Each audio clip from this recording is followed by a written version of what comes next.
Mwenyezi Mungu wa milele, tunakuja mbele yako siku hii ya leo. Tunakushukuru na tunakutukuza kwa sababu ya wema wako na fadhili zako na faraja yako, Mungu wangu wa milele. Nakushukuru kwa sababu umetukutanisha hapa siku ya leo, na nakushukuru kwa neno lako ambalo umetuhifadhia, Mungu Baba, hadi siku ya leo, ili tuweze kupate kukuona na tupate kukujua zaidi na zaidi. Mungu wangu, naomba kwamba utatujalia Roho wako Mtakatifu atufunue akili zetu ili tuweze kuielewa, Mungu Baba, tupate kukujua zaidi kulingana na mapenzi yako. Tuweke salama hadi tamati ya ibada hii, na tunaomba Mungu Baba, tukiondoka humu hatutaondoka jinsi ambavyo tulikuja. Naomba yote katika jina tukufu la Yesu Kristo, ndiye Bwana na mkombozi wetu. Amen. Shafungua ni Injili ya Yohana, si waraka. Injili ya Yohana, hizo mistari ambazo nimeandika pale. Mlango ni wa kwanza, mstari wa kwanza hadi wa 3, mstari wa 10, alafu mstari wa 14 na 15. Inasema hivi, nasoma hivi: hapo mwanzo alikuwako neno, huyo neno alikuwa pamoja na Mungu, naye neno alikuwa Mungu. Tangu mwanzo huyo neno alikuwa pamoja na Mungu. Vitu vyote viliumbwa kwa yeye, wala pasipo yeye hakuna chochote kilichoumbwa ambacho kimeumbwa. Mstari wa 10. Huyu neno alikuwako ulimwenguni, na ingawa ulimwengu uliumbwa kupitia kwake, haukumtambua. Mstari wa 14. Neno alifanyika mwili akakaa miongoni mwetu, nasi tukauona utukufu wake, utukufu kama mwana pekee atokaye kwa Baba, amejaa neema na kweli. Yohana alishuhudia habari zake, akapaza sauti akisema, huyu ndiye yule niliyewaambia kwamba yeye ajaye baada yangu ni mkuu kuniliko mimi, kwa kuwa alikuwepo kabla yangu.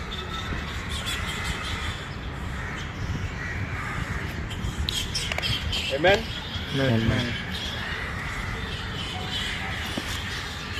Kuna mtu atambue tuko mwezi gani? Tuko mwezi upi? Tuko mwezi upi mzee wangu? Disemba. Nini wewe nasimama kabisa kuhusu mwezi huu? Nasimama kuhusu sikukuu ya Krismasi, sio? Krismasi, mwaka mpya inapoanza ni fast, si ndio? Mwaka mpya yani 2026, sio? Kwa hivyo hii mwezi ndio watu wanaenda kazini wakiwa wamesmile. Natarajia livi ya mapema, ila wale ambao wanafanya kazi kwenye mahoteli na mahospitali, wale ambao kazi zao haziishi. Misimu ya sherehe ndio sasa hata kazi inaongezeka. Na Krismasi, ukienda kanisa kama makanisa ya Katoliki, wanaita muda huu wanauita Advent, sio? Makanisa ya Katoliki, kumaanisha wanatarajia hiyo kuzaliwa kwa Yesu. Yes. Advent ni kama kungojea, wakati wa kungojea, wakati wa kutayarisha jambo kuanza. Wanipata? Na Krismasi ilipoanza, Krismasi ni sherehe ya Kikristo. Ni sherehe ya Kikristo. Si ati Yesu alizaliwa hiyo tarehe 25. Hiyo ni kitu iliamuliwa na kanisa la Katoliki, wakati Katoliki ndio ilikuwa mkubwa wa kanisa zote ulimwengu. Walianzisha na wakaiweka hiyo siku 25. Sio? Kujikumbusha kuhusu kuzaliwa kwa Yesu Kristo. Ndio pana utapata kuna makanisa ambayo hawataki kufanya nini? Kusherehekea Krismasi. Mwatambua makanisa ambayo hayasherehekei Krismasi, sio? Wanasema ni sherehe za Kikatoliki, sherehe za kipagani, si ndio? Si mwazijua? Makanisa kama SDA hawa celebrate Christmas. Wanasema it started as a pagan holiday, which is true. And Jehovah's Witness probably. But why do the majority of Christians celebrate it? Mbona bado tunazidi kuisherehekea sisi? Hata kama unajua, hata kama Wakatoliki ndio waligeuza, hatusherehekei mambo ambao wapagani walikuwa wanasherehekea. Sio? Hatucommemorate hiyo siku kwa sababu ya wapagani. Sio? Sisi tunakaa chini tunakumbuka jambo ambalo ni msingi wa imani yetu. Hii siku hata ingewekwa 1st April tunge-recognize. Kwa sababu hili jambo ambalo linasherehekewa hiyo siku ni nini? Ni msingi wa nini? Wa hii imani yetu. Ni jambo kubwa sana katika imani yetu kwamba Yesu Kristo alizaliwa. Ni jambo ambalo tunafaa kukaa chini na kuliwaza na kulifikiria na kuona ini nini imefanyika hii, na hii si kitu ambayo inafaa kukupita tu hivi. Kwa sababu ya hiyo, hizi miaka mingine ya Pendo Huru tumekuwa tukifunza kuhusu kuzaliwa kwa Yesu siku moja peke yake kwa mwaka. Siku moja peke yake. Na nimeona huu mwaka itakuwa muhimu tuchukue wakati kidogo, hata siku wiki 2, wiki 3, kufunza tu kuhusu nini? Kuzaliwa kwa Bwana wetu Yesu Kristo. Na inamaanisha nini kwako wewe kama Mkristo? So I thought, oh, what a wonderful time. What a wonderful time. Ndio maana sisi tunaikubali hii siku. Si kwa sababu tunasherehekea kipagani, la hasha.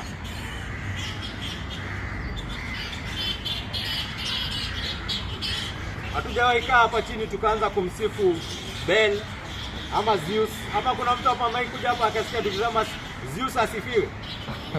Kuna mtu hapa ashasikia Zeus asifiwe? Ama Mungu wa jua asifiwe? Kuna mmoja? Hapa tunasemanga nini?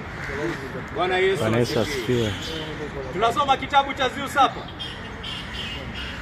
Kuna mtu amekuja hapa akasikia kitabu cha Zeus kinasomwa huko? La, tunasoma nini?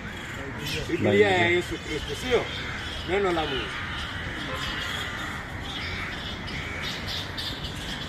Lengo la haya ni wewe kukaa chini na kuwaza, uone huyu Yesu Kristo ni nani? Huyu mwokozi wako ni nani? Ni katika kumjua Yesu Kristo na kumjua zaidi ndipo tunapoelewa wokovu wetu na tunauelewa zaidi. Wengine hapa wanasema wameokolewa. Wengine wanasema hapa wanamjua Yesu. Lakini kutoka Jumatatu hadi Jumamosi hakuna wazo la Yesu linampita akilini. Hafikiri kuhusu huyu Yesu. Hataki kumjua kuhusu huyu Yesu. Hataki kujua asilia yake. Hataki kujua tabia yake. Hataki kujua maneno yake, na anasema anamjua Yesu. Wacha nikuhakikishie, kilio cha yule ambaye amemjua Yesu ni zaidi, ninataka nimjue Yesu. Na nikimjua nimjue tena zaidi. Tuliongea hapa kuhusu imani inayookoa wiki 3. Na tukaona imani inayookoa ni mazao ya macho ya roho kufunguliwa kupata kuona utukufu wa nani? Wa Yesu Kristo. Macho ya roho yanafunguliwa na unapata kuona dhamani ya Yesu Kristo. Macho ya roho yanafunguliwa na wale kitambo ulikuwa unaona watu wanakaa chini wanaongea kuhusu Yesu unacheka. Sio, kuna wengine tunawaalika hapa wanacheka. Kwa sababu gani? Sababu Yesu Kristo ni pumbavu. Sababu hakuna kitu cha maana ndani ya Yesu Kristo. Ukipata mtu amekuja hapa, Master Mozart, hata sijui wengine hata hatujui Mozart ni nani. Sijui Beethoven. Wajua hao musician wale wakali. Akuja icheze hapa, kuna mtu atasema hiyo ni kelele. Kweli si kweli? Si atasema ni kelele. Ni kwa sababu ni kelele. Ni kwa sababu yeye haijui. Katika yeye kusema ni kelele, hajamhukumu Beethoven, amehukumu nani? Amejihukumu yeye mwenyewe. Ametuonyesha yeye ni nani. Kwa sababu how do you not see? Kwa sababu kuna mwingine atakuja asikia sema wow. Are you guys hearing what I'm hearing? Wanielewa? Kuna kitabu mwingine atakisoma hivi, mwingine aseme bure kabisa hiki kitabu. Na kitabu ni masterpiece. Hivyo ndio yuko mambo ya Yesu Kristo. Huyu Yesu Kristo watu kutomuona si kwa sababu Yesu Kristo ni bure, ni hukumu ya nini? Moyo wake. Ndio maana jambo rembo kama hili linaweza kusimama mbele yake na yeye haoni kitu.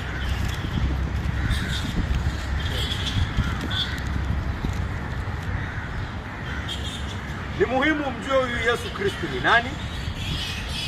Ni muhimu uone na uelewe na utambue kwa nini yeye, huyo mtu, huyo mwanadamu ndiyo kiini na ndiyo chanzo na ndiyo maisha ya hii dini. Yeye ndiyo dini yetu. He is the faith himself. Ukiona vile ambavyo Mungu anazungumza kuhusu Yesu Kristo, anasema hata hilo agano ambalo amefanya na Wakristo ni nini? Unaelewa nikisema agano? Covenant. The covenant that God has made with us is that man. He is the covenant.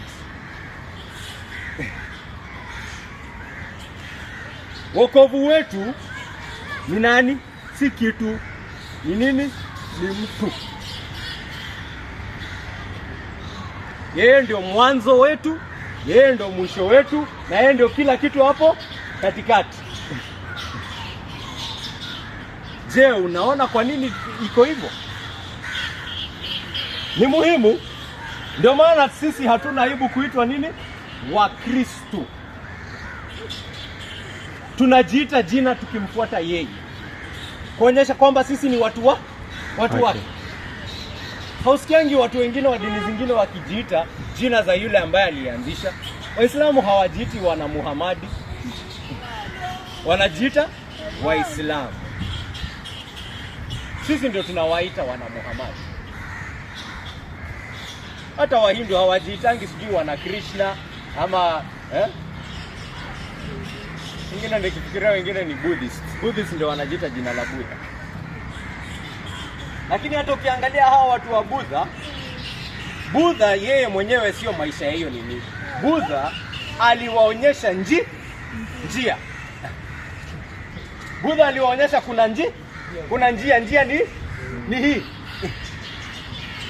Yesu Kristo alikuja akasema njia iko na ni nini? Mimi ndio hiyo njia. I myself, I am the way. Kwa hivyo ninapohubiri Kristo, Yesu Kristo, ninapohubiri Ukristo, sihubiri fuata hii njia fulani. Ninahubiri huyu mtu fanya nini? Mpokee.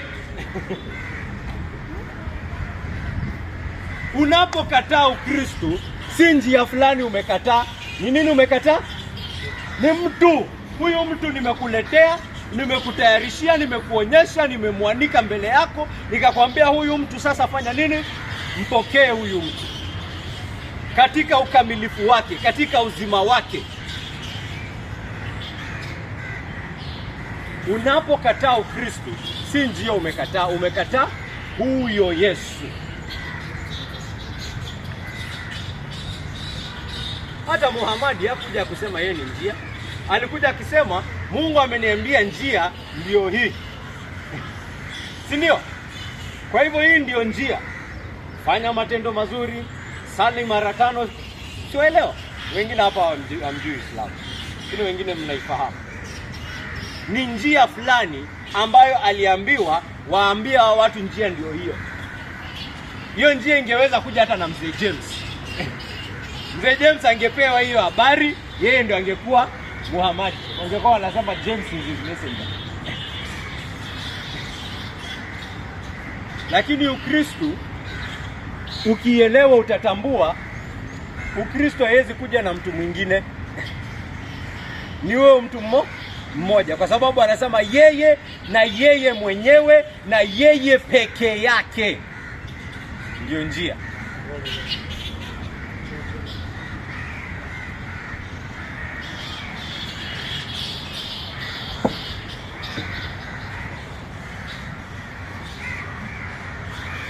Niliingia katika ChatGPT. Unajua ChatGPT? Wangapi wanajua ChatGPT? Watatu wanajua. Ni akili ya kikompyuta. Inakusaidia kuchambua mambo mengi. Inakuzungumza tu kama mwanadamu. Imewekwa ni kama iko na akili ya kibinadamu.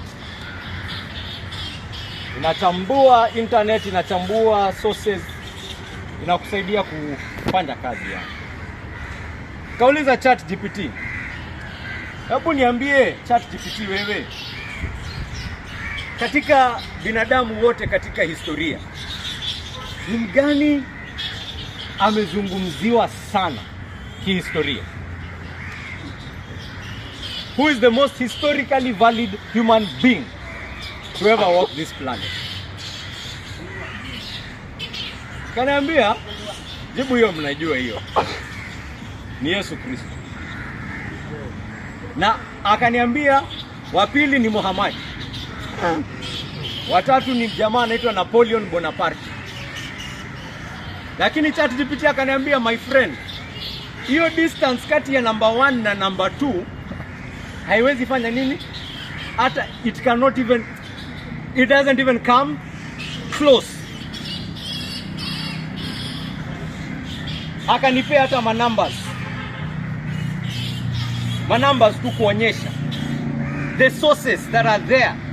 Yani hakuna kitu, hata akanipea hapo conclusion, akaniambia hakuna mtu ambaye historia inaweza tuambia hakika huyu mtu alikuwa kuliko nani? Yesu Kristo. There is no more sure evidence, historically speaking, that any man existed than who? And Jesus Christ. Kwa hivyo kama unaweza kuniambia Jomo Kenyatta aliexist, si tunajua alikuwa?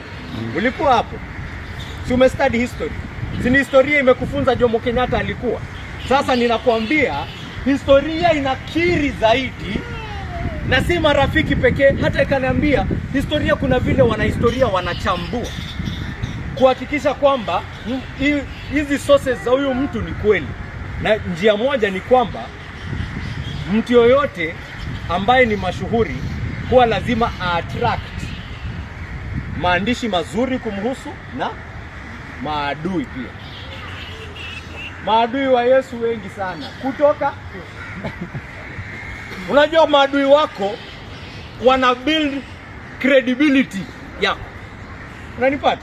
Wanaonyesha kweli kwamba alikuwa mtu ambaye ni muongo.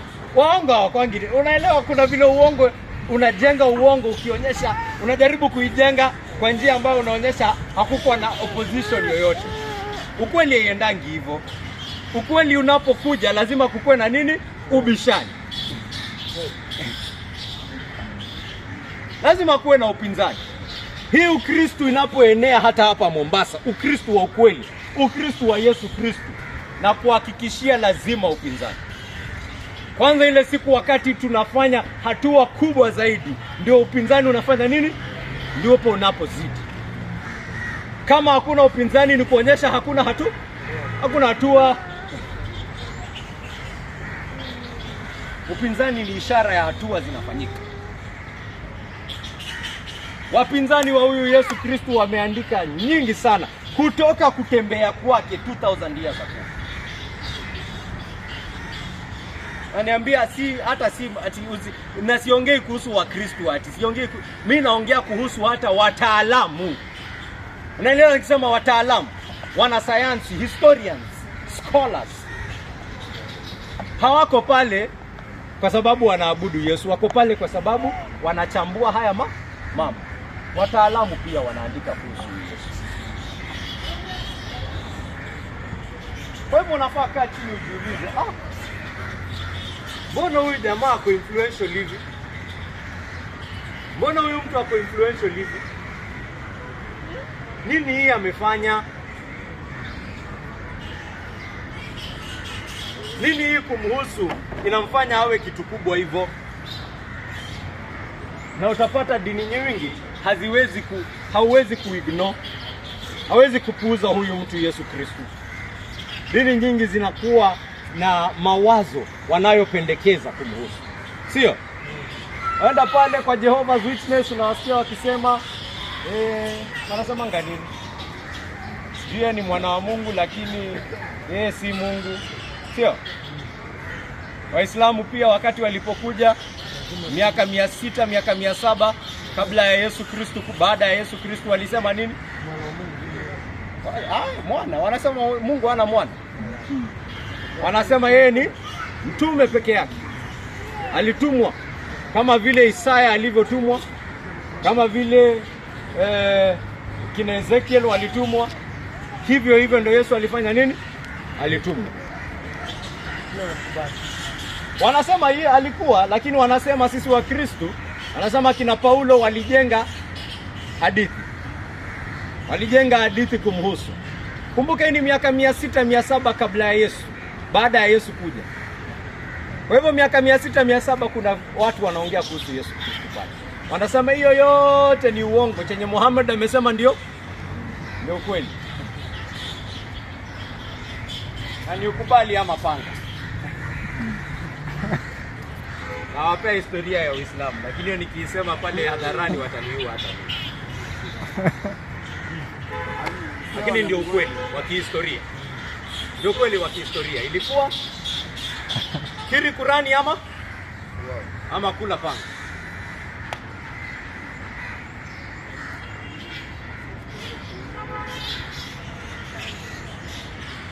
Na si inaendelea hadi siku ya leo.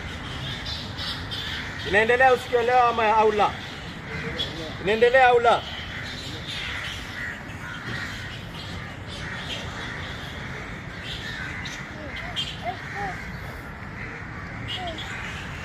Ndio maana tumesoma hapa kitabu cha Yohana ili tuone wanafunzi wa Yesu Kristo wanasema nini kumhusu walimu wao. Huyu Yohana anatupa taswira ya huyu Yesu Kristo. Hao wengine wanatupa taswira, wanaongea kuhusu yeye wakianza kutoka ubinadamu wake, wakionyesha jinsi ambavyo uungu wake ulikuwa unaonekana katika maisha yake. Lakini tukikuja kwa huyu injili ya Yohana haanzi chini akienda juu. Anaanzia wapi? Anaanzia juu akishuka. Yohana anaanza injili yake kwanza kusema huyu Yesu, acha niwaambie ni nani? Ni nani? Nikiendelea hii kitabu hivi mujue ninaongea kuhusu neno la Mungu. Hapo na huyu neno alikuwako kutoka mwanzo. Alikuwa kutoka mwanzo pamoja na nani? Mungu. Pamoja na Mungu. Na huyo neno ambaye alikuwa pamoja na Mungu, yeye pia alikuwa ni Mungu. Tangu mwanzo huyo neno alikuwa pamoja na Mungu. Vitu vyote viliumbwa kwa yeye, wala pasipo yeye hakuna chochote kilichoumbwa ambacho kimeumbwa. Hivyo ndio Yohana anaanza injili yake. Anaanza injili yake akikwambia, wacha niwaambie ndugu zangu, ukisikia nimeongea tu kitu yoyote kuhusu huyu jamaa anaitwa Yesu Kristo, ujue ninaongea kuhusu nani? Mungu.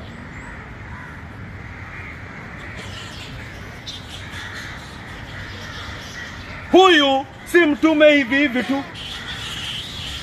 Ndio alitumwa. Anaonyesha hata katika injili yake Yesu Kristo akisema nimetumwa na nani? Na Baba yangu. Lakini Mungu amewatuma wengi, sio? Amewatuma kina Isaya, amewatuma kina Musa, wakisema kutakuwa na mwingine atakuja. Hadi huyu mwingine akaja. Na akasimama kati ya hao ambao manabii wa kale walitumwa kwa wao, na wakaangalia na wakashangaa. Walikuwa wanatarajia mwanadamu kama wao. Kumbe Mungu ametuma nani? Mungu ametuma nani? Mungu alikuwa ametuma nani hii wakati? Alituma mwanadamu wa kawaida? Alimtuma Musa mwingine? Alituma nani? Huyu Yesu Kristo, mwana wake. Huyu Yesu Kristo inaandikwa hakuumbwa. Sivyo ndio ameandika? Alikuwa pale kutoka mwanzo. Na kama kuna kitu chochote kimeumbwa, kiliumbwa kwa yeye, kupitia yeye. Kwa hivyo yeye mwenyewe hawezi kuwa ameumbwa, kwa sababu kama kuna kitu chochote kiliumbwa kupitia yeye. Yeye ndio aliumba. Yeye ndio muumbaji.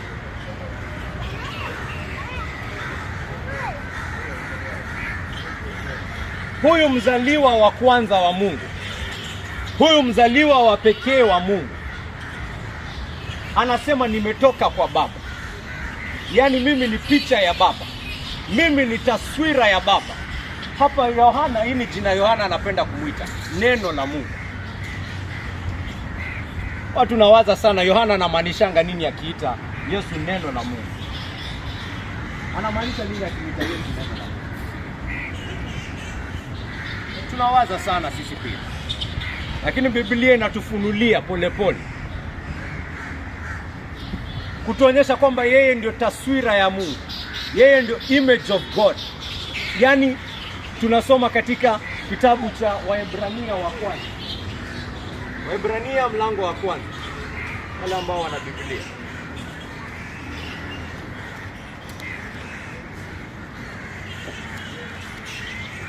Soma kitabu cha Waebrania mlango wa kwanza, mstari wa kwanza hadi wa 3. Nasoma hivi.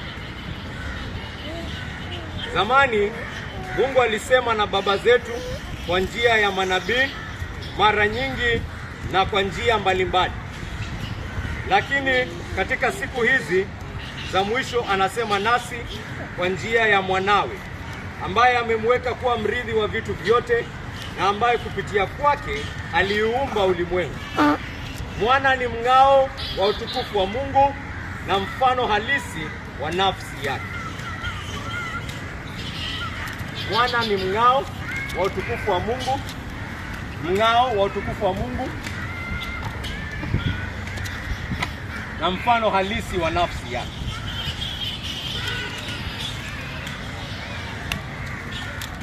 Yaani kama jua na moto wake, hii miali yake.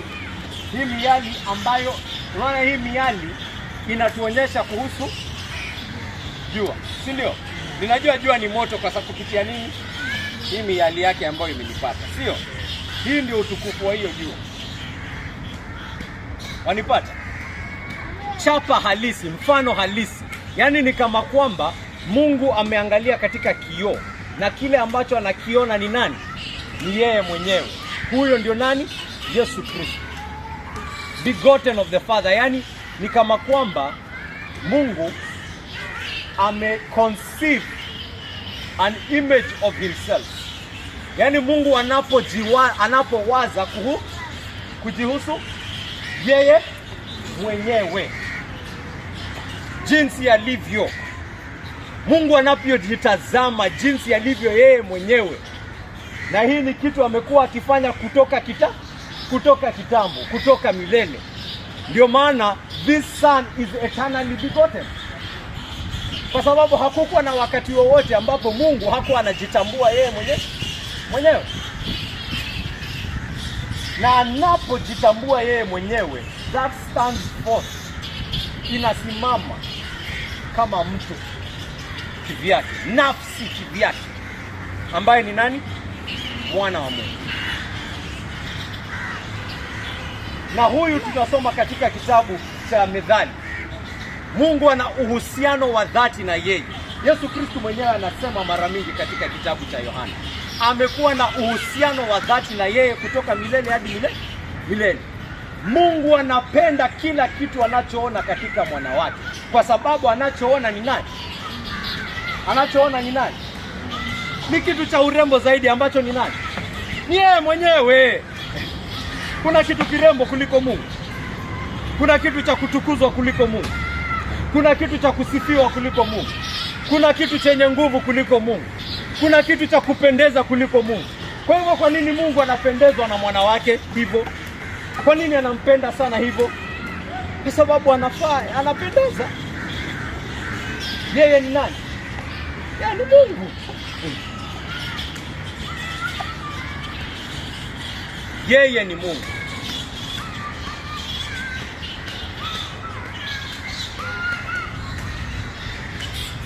Siri ya utatu katika Mungu. Utatu. Nafsi tatu katika Mungu mmoja. Mambo magumu kuelewa, lakini hata si magumu. Impossible. Impossible. If you ask me how it happens, honestly, it is impossible. But I can explain it to you venye Biblia imeeleza. Mungu ni mmoja. Katika nafsi tatu. Nafsi ni tatu. Baba si mwana, na mwana si baba. Si baba alikufa msalabani, ni nani? Mwana. Ni mwana. Si baba alishuka kutoka mbinguni, ni nani? Mwana. Ni mwana. Si baba alikufa, ni nani? Ni mwana. Si baba alifufuka, ni nani? Ni mwana. Baba ni baba tangu milele. Mwana ni mwana tangu milele. Roho Mtakatifu ni Roho Mtakatifu tangu milele. Baba ni Mungu wa kuabudiwa, wa kusifiwa, wa kutiiwa, wa kuabudiwa. Mwanisikia? Mwana ni Mungu wa kufanyiwa nini? Wa kusifiwa, wa kuabudiwa, wa kutiiwa. Roho Mtakatifu pia hivyo. Ni Mungu wa kuabudiwa, wa kusifiwa, wa kutiiwa.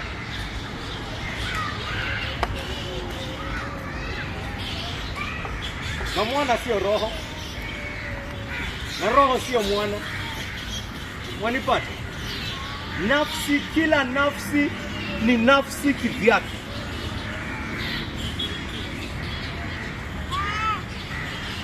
Kila nafsi ni Mungu kikamilifu tangu milele. Lakini nafsi zote tatu ni Mungu mmoja.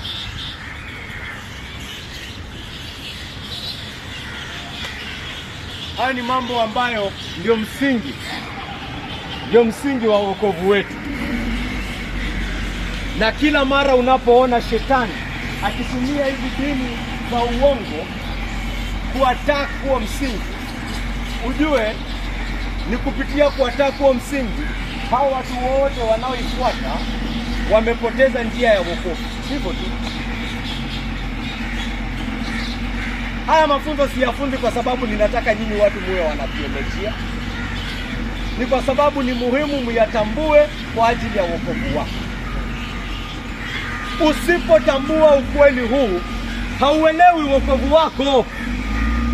Kwa nini unafikiria Shetani alianza kuwataki mambo hata wakati hawa mitume walikuwa wanaishi? Soma nyaraka za Yohana. Soma nyaraka za Paulo. Uone kwamba tayari alikuwa ashaanza kuambia watu, Yesu si Mungu. Yesu hakuja katika mwili. Hizi si vitu mpya. Ni uongo wa Muhammad. Si kitu mpya. Within 100 years of Jesus Christ, kuna jamaa anaitwa Arius. Alikuwa ashaanza hizi uongo za Muhammad. Zilikuwa kukuja kusema kwamba Yesu si Mungu.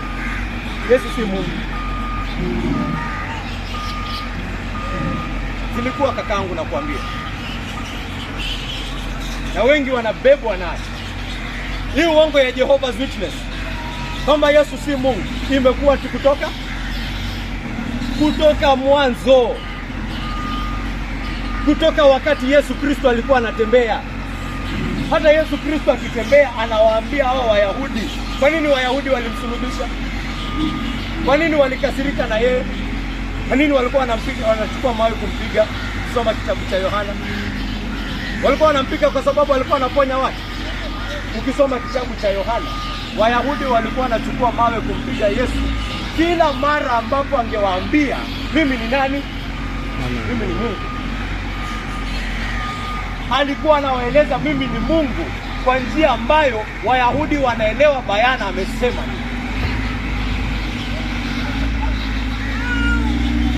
Soma hapo Yohana 8. Aliwaambia hata siku Abrahamu alifurahia kuona siku yangu. Akamwambia wewe uliona Abrahamu siku gani? Hata hujafika miaka 50. Akawaambia before Abraham was, I am. Hakusema I was. Alisema before Abraham was, I am. Yahudi si anaelewa hiyo nini? Si anaelewa anasema nini? Si anaelewa anasema nini? Yahudi anaelewa this guy is saying he's who? He's that God who rescued us from Egypt. Because the God who rescued us from Egypt alikuwa anajiita aje? I am. Hivyo ndio Mungu alikuwa anajiita. Alikuwa anasema wakisema nani amewaokoa waambie ni nani? I am. I am. Yaani mimi niko. Hakuna wakati ambapo siko. Ukifikiria milele hadi milele bado niko. Ukifikiria miaka milioni kutoka hapa bado mimi niko jinsi nilivyo. Yesu Kristo aliwaambia yes I am that one.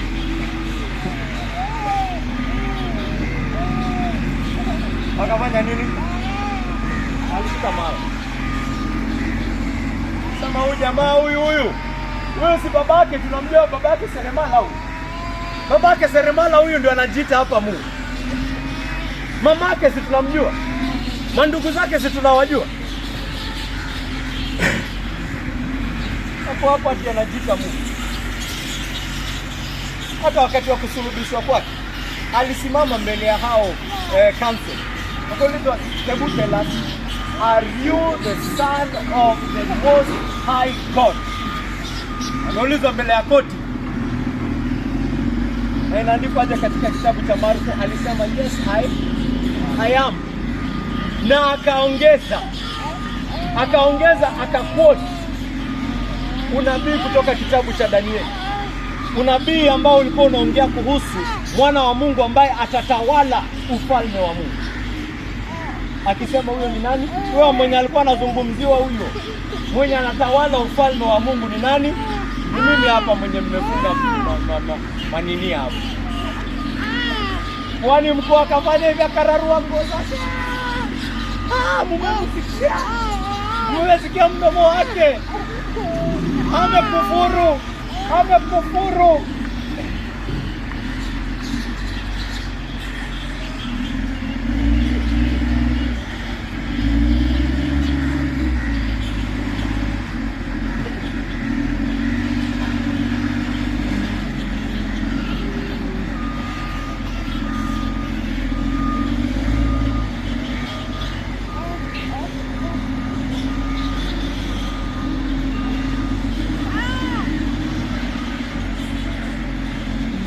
Tukisoma Agano la Kale hatutapata mahali ambapo kuna nabii ambaye anamuita Mungu Baba. Hatutapata. Wanipata? Kumaanisha Mungu hayuko. Yuko, si alikuwa pale. Yule mtume wa kwanza ambaye alianza kuongea kuhusu Mungu kama baba yake ni nani? Ni nani? Ni Yesu Kristo. Yesu Kristo alipoanza kutembea ulimwenguni, ndipo alikuwa anaongelesha hao hao Wayahudi akizungumza kuhusu Mungu alikuwa anamuita aje? Baba yangu. That is where the word father starts from.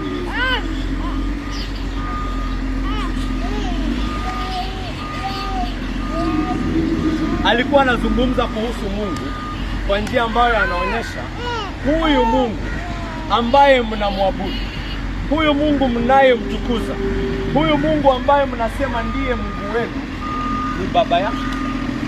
Baba yangu. Yaani baba yangu kihalisi. Kihalisi. Yaani nimetoka kwake. Ninamjua.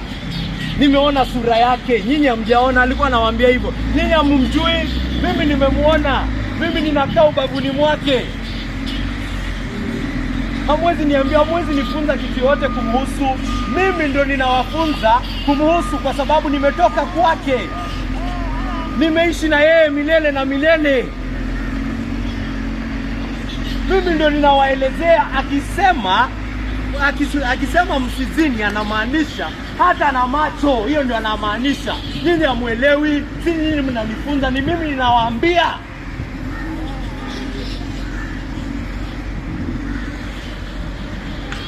Akisema msiue, hamaanisha msichukue kisu mkate mtu. Anamaanisha usiambie mtu wewe ni fala. Usiambie mtu wewe ni mpumbavu. Si nyinyi mnanifunza, ni mimi ndo ninawafunza. Kwa sababu gani? Mimi ndo ninamjua. Mimi ndo nimetoka kwake. Mimi nimemuona kwa sura.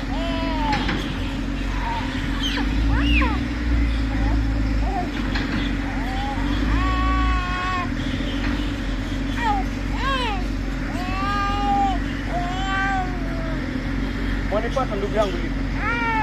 Kwa kazini usiku kwa leo. Na leo walemewa.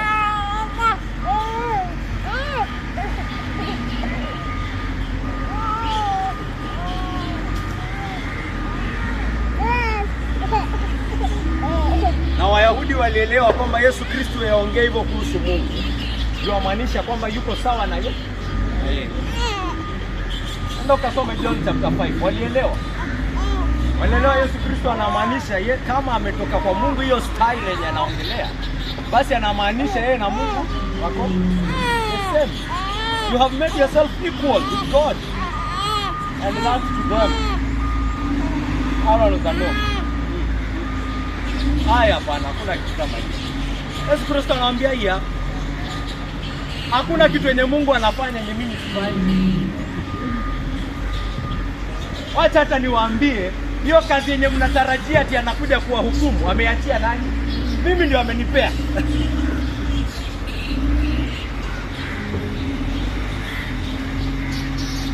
Ndio kila mtu amheshimu mwana jinsi ambavyo wanamheshimu nani? Mungu. Baba. Heshima yoyote ambayo unampa baba umpe mwana. Na yule ambaye hamheshimu mwana hamheshimu nani? Baba.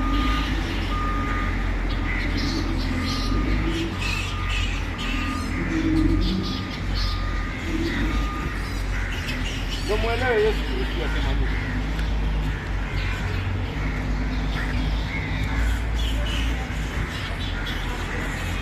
Kama hii ni kweli, basi mtaelewa kwa nini basi wokovu wetu ni jambo kubwa sana. Mtaelewa kwa nini Krismasi ni kitu tunafaa kukumbuka. Kwa sababu hii ni mfano huwa anatumia mara mingi.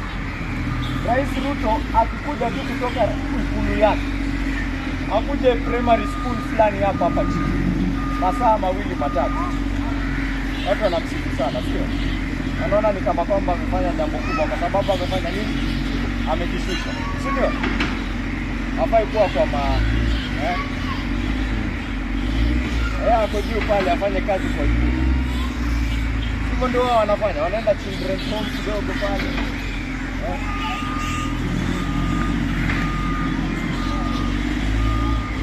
Yaani wewe rasi,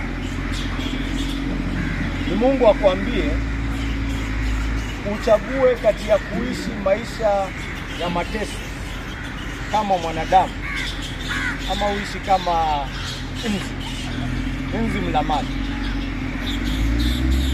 Wale ndio walamaji wale wa green, yellow, blue. Hawajua wale. Wale wenye ni rahisi kuwaua. Unawajua?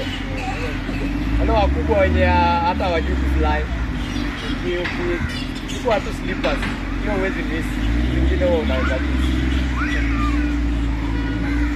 Utachagua gani? Uishi kama mwanadamu, mateso mingi, kama mtumwa ama nzi mlamaji? Ugeuze leo sasa hivi. Choices ni hizo mbili. Haya, anashindwa kuongea. Lakini namchagulia na mtuko atachagua kuishi kama mwanadamu. Kwa sababu hiyo itakuwa amefanya nini? Atakuwa amejishusha sana. Amejishusha sana. Kwa nzi mlamaji.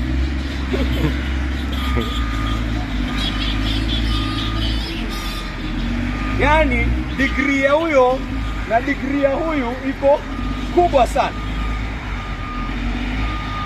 Sasa kakaangu, ndio nataka muelewe ukubwa wa hiki. Ndio muone kwa nini tunaisisitiza. Kwa sababu na kuhakikishia ile distance. Unaona kati ya malaika na wanadamu kuna distance kubwa. Ukimwona malaika sasa hivi utaangalia hata kwa Biblia, huwa tunafanya nini? Binadamu wanapomwona malaika huwa wanakuwa na ile temptation kufanya nini? Kuabudu. Kwa nini binadamu anataka kuabudu malaika? Akimuona anamuona yuko na utukufu. Lakini Biblia inasema distance kati ya malaika na mwanadamu si kubwa sana. Nataka mnifuate hapa. Nasema just a little lower. Binadamu wako just a little lower than angels. Kumaanisha yani hiyo degree ya viumbe. Kwa sababu at the end of it all, malaika pia ni nini? Kiumbe. Malaika ni kiumbe. Kwa hivyo distance kati ya kiumbe na kiumbe mwingine ndio inaweza kaa kubwa sana kwa sisi kama viumbe. Lakini machoni pa Mungu bado tu ni viumbe. Distance kati ya kiumbe moja na kiumbe mwingine. Mimi nakwambia distance kati ya wewe na huyo nzi haikaribii distance kati ya Mungu na malaika. Kwa sababu God kwa Kiswahili kwa English tunaita infinite. Ingine na hiyo neno gani kwa Kiswahili tunaita?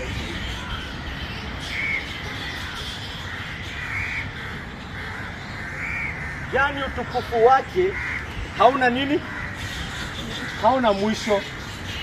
Utukufu wake haupimiki, nguvu zake hazipimiki, uwezo wake haupimiki.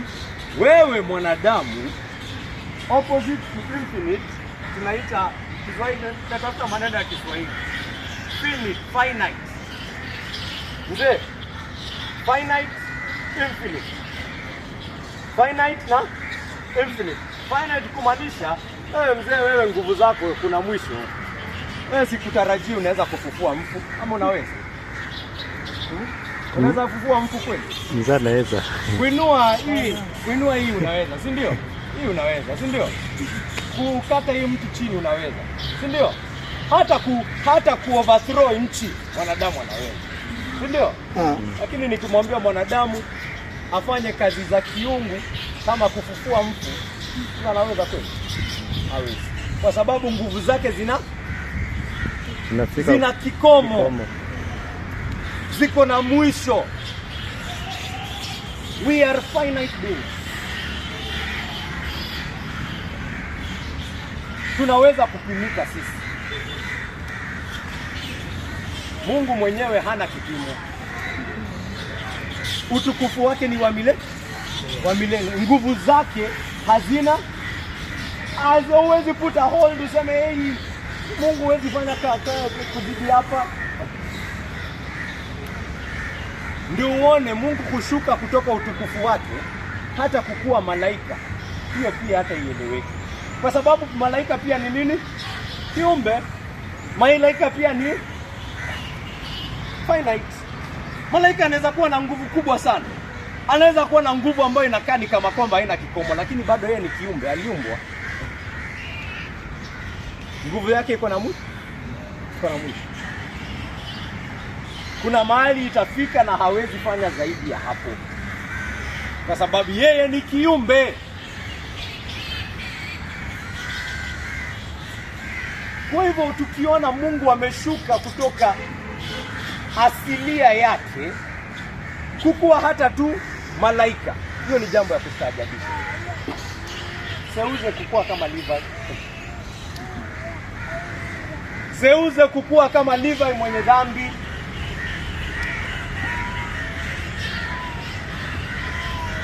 Yaani ni kama kwamba sasa Mungu ameshuka. Yaani hata mimi nakwambia hata malaika wa mbinguni hata wanastaajabu. Mungu amefanyaje kitu kama hiki? Mimi ninakueleza na nataka mnisikie hapa ndugu zangu. Hayo mambo ambayo Mungu alifanya katika maisha yake.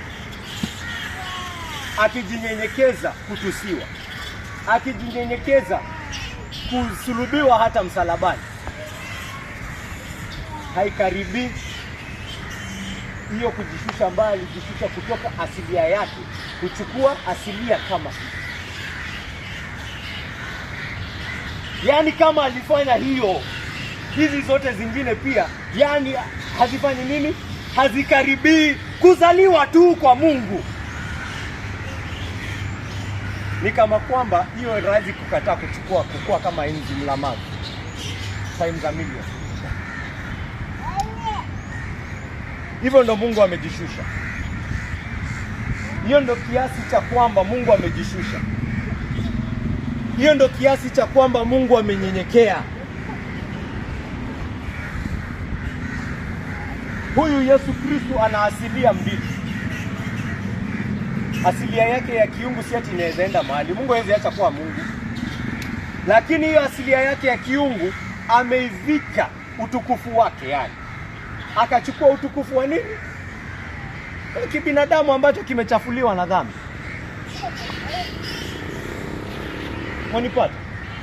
Mwanipata ndugu zangu, nimuelewe ukubwa wa hili jambo. Nataka muone ukubwa wa hili jambo.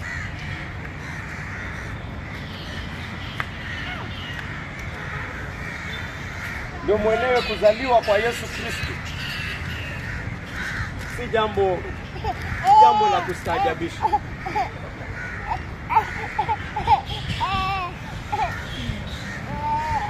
Mungu kuchukua asilia ya kiumbe ni jambo ya kustaajabisha, ni jambo ambalo litatushangaza milele na hata milele.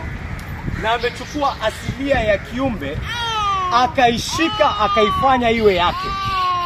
Ni kumaanisha huo mwili aliyouchukua, hakuuchukua ati aichukue miaka 33 alafu afanye nini? Aiache. Huo mwili wa Yesu Kristo aliuchukua, na huo ndio hivyo ndio atakuwa. Hivyo ndio atakuwa na hivyo ndio wako hadi leo kuna mwanadamu amekaa pale.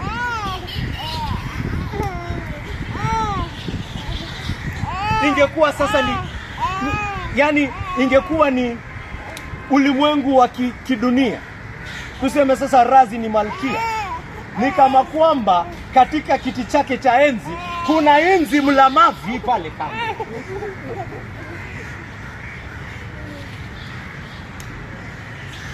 Huyo enzi mlamavi ameng'aa katika utukufu wa Mungu. Hiyo ndio kitu ambacho kinamaanisha kwamba kuna mwanadamu ameketi pale, malaika wanamwimbia, wanamsifu, wanamtukuza. Mwanadamu.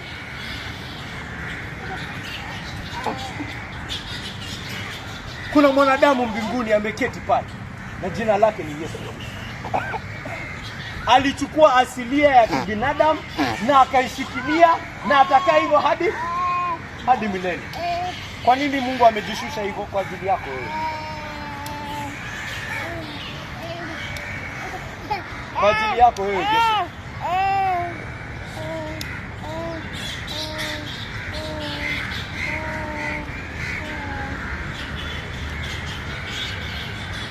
Kwa hivyo kama Mungu amefanya mambo kama haya, na kama mmefuata mahubiri ya leo,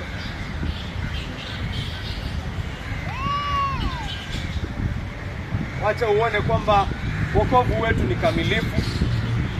Neema tuliyopokea ni kamilifu. Hakuna kitu kingine sasa ile.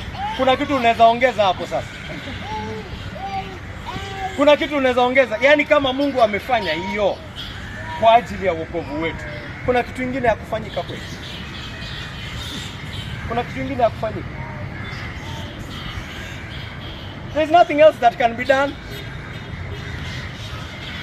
Na yule ambaye anaketi hapa wiki baada ya wiki akisikia hii neno ya huyu Mungu aliyejinyenyekeza hivi, kuna kitu kingine tunaweza mwambia?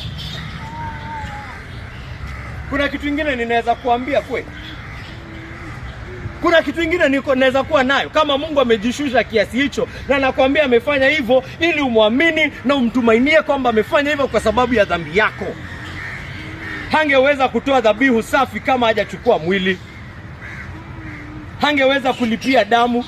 Yaani ilikuwa lazima mwanadamu asimame mbele ya sheria ya Mungu. Lazima asimame mbele ya sheria ya Mungu, pale sheria ya Mungu iseme, Mama Tina, dhambi zako ndio hizi, hukumu yako ndio hii. Mungu amejishusha ili asimame kwa hiyo koti in your place.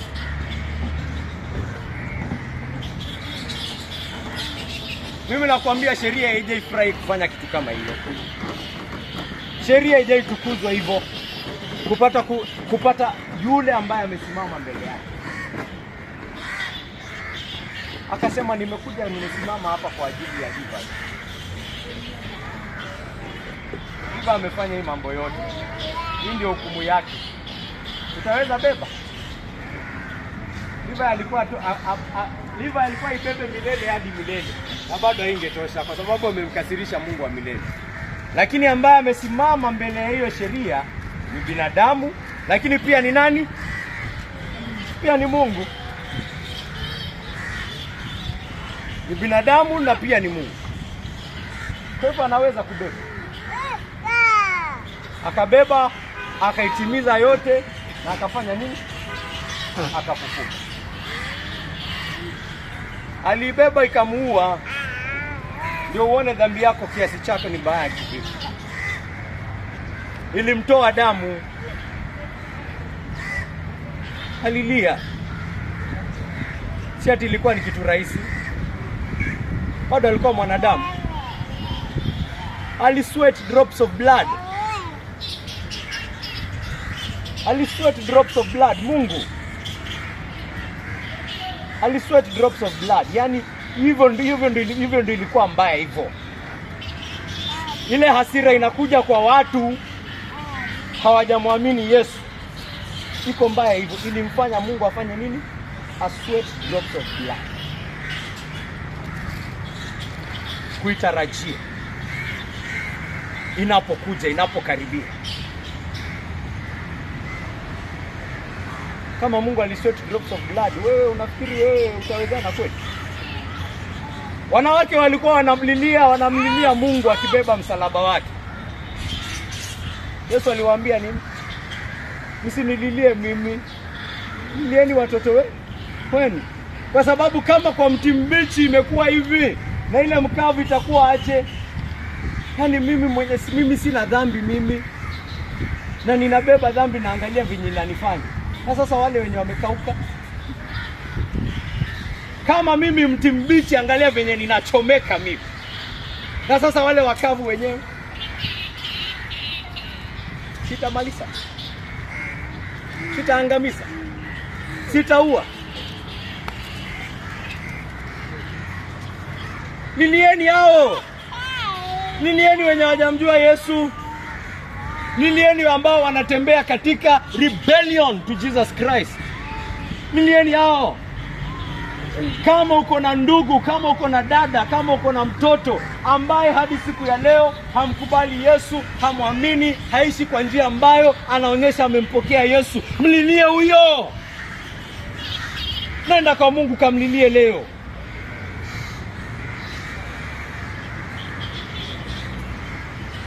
Naomba Mungu hata mimi anipe neema niweze kulilia wengine wenu hapa.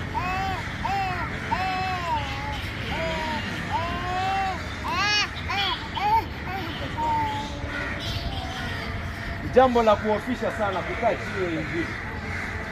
Kwa sababu mnataka niwaambie nini tena? Kuna kitu kingine ninaweza kuambia. Angalia venye Mungu amejinyenyekeza. Kuna kitu kingine ninaweza kuambia, inaweza kugeuza. Kama hii haiwezi kugeuza, nini itakugeuza? Kama hiyo haina uwezo wa kukufanya uone dhambi yako, nini itakuonyesha dhambi yako basi?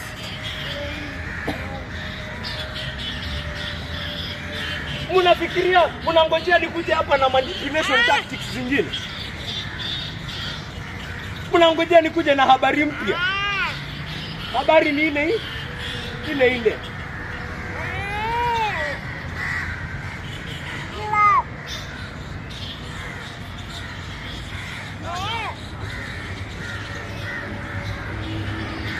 Kama Mungu amefanya hivyo, Mkristo pia ajue, nimesema neema yake ni kamilifu. Wokovu wa ulimwengu pia ni kamilifu. Kwa kamilifu. Hata tukiangalia hivi, mtu anaanza kuniambia, angalia watu wanapigana. Angalia kansa inamaliza watu. Angalia wasichana wanabakwa. Angalia watoto wanauawa. Angalia mataifa yanapigana vita. Nasema ndio, ni kweli. Ndio maana Mungu alifanya nini? Ndio maana Mungu alishuka. Ndio maana Mungu alishuka.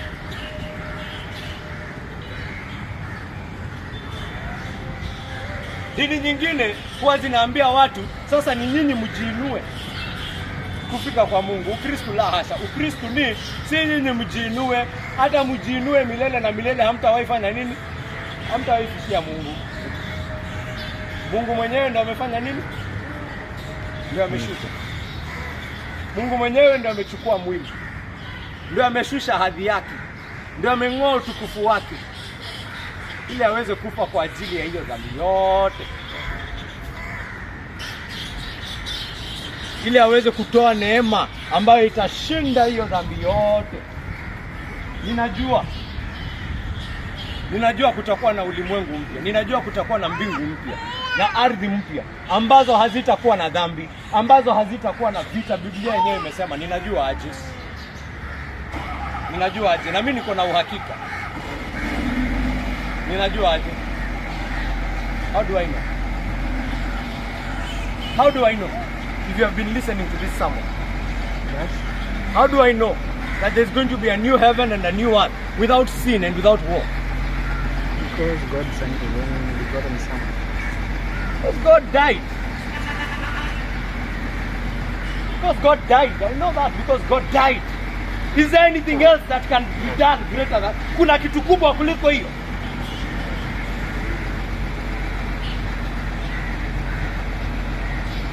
Uniambia injili itaenea aje? Mungu amesema injili itaenea. Itaenea aje? Watu wanabishana na injili sana. Mimi Mungu najua itafika. How do I know? How do I know this gospel is going to get to? How do I know?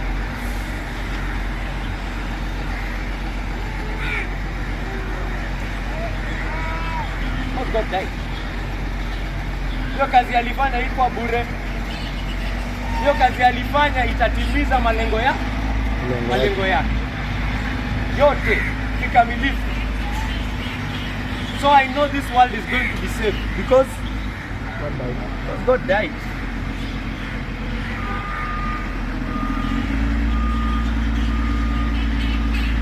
Wewe Mkristo uko pale, hauna chakula cha jioni, nakwambia neema ambayo iko ndani ya Yesu Kristo inafaa kukutosha. Baba. Kwa tanza.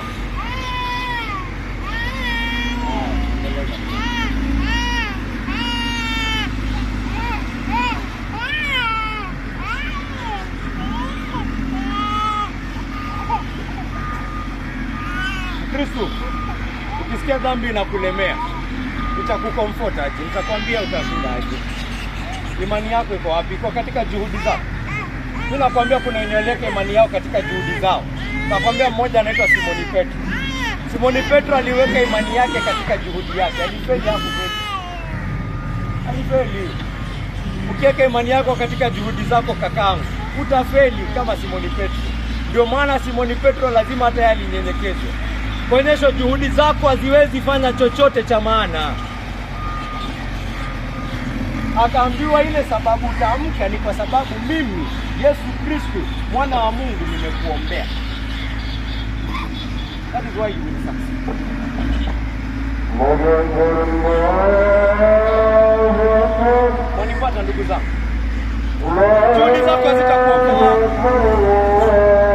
Nikikuonyesha uko na dhambi unapigana nayo, usifikiri utaishinda kwa sababu ya juhudi zako. Ni kwanza uwe katika ndani ya nani? Ndani ya Yesu Kristo. Na uone ukweli kwamba hiyo dhambi ishafanya nini? Ishashindwa ndani ya Yesu Kristo. Sababu alikufa kwa ajili ya hiyo dhambi. Kama unapigana nacho, kama unapigana na moyo mgumu, juhudi zako zitakusaidia? Kama zingeweza kukusaidia basi mbona Yesu afe? Mbona Yesu afe? Mbona Mungu ashuke? Mbona Mungu ajinyenyekeze hivyo? Uko tayari?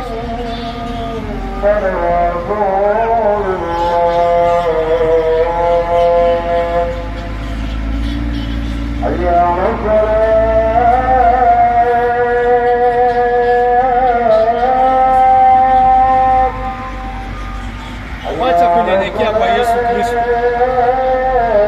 Nataka watu wakitoka hapa wawaze. Kama kuna kitu mtatoka nacho, nataka uende uwaze. Ufikirie. Sababu tumesoma pale amesema huyu neno aliyeumba ulimwengu akafanya nini? Alichukua mwili. Enda uwaze na maanisha nini kwako? Enda utumie akili yako, enda uchambue, enda ufikirie. Kunyenyekea kwa Mungu kuna maanisha nini? Na kwa neema yake naomba atabariki neno lake kwa roho zenu. Simame kwa